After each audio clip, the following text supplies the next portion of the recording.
The Orange Democratic Movement contestants Ababu-Namwamba and Elizabeth Ongoro have warned that they won't accept an election process that only serves as an endorsement of those chosen by the party leadership.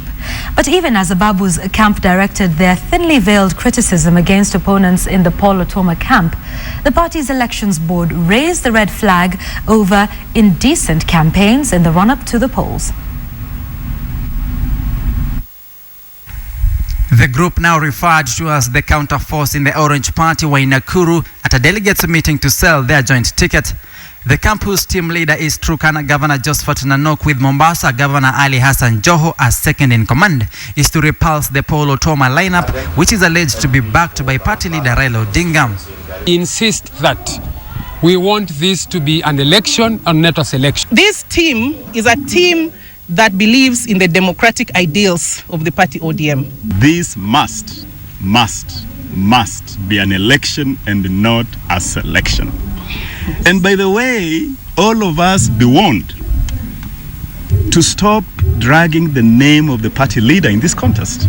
Insiders say that Budalangi MP Ababu-Namwamba and nominated Senator Elizabeth Ongoro are in talks for one of them to step down to a lesser position and leave the other to contest for the Secretary General's post.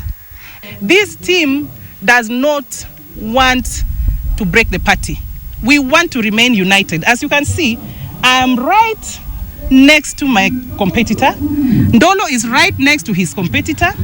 That in a practice game, teammates do not break each other's legs. In fact, they play so carefully because they know at the end of the day you will need all your teammates fit for the real game. The camp has, among others, Aldas MP Adan Kainan as deputy chairman aspirant, Bomachoge Chache MP Simon Ogari as treasurer, nominated MP Isaac Mwaura slotted for deputy secretary general's post, and former Makadara MP Ruben Dol as organizing secretary.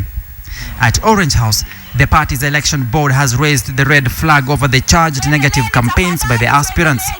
The underhand tackles jolted the board into a meeting that resolved to crack the whip on errant aspirants. We have taken note of these members who keep saying that we know the list, and I think the board deliberated extensively about that matter yesterday, and they shall be communicated to accordingly to desist from making such comments which tends to discredit the process. We want to really tell the candidates that we want them to behave and abide by the code of conduct so that we don't have any fracas anywhere, and we want to look like we are a party that can really do a free and fair exercise. The board has disqualified 7 aspirants citing non-compliance. Those whose candidatures were revoked were neither delegates nor life members to the party.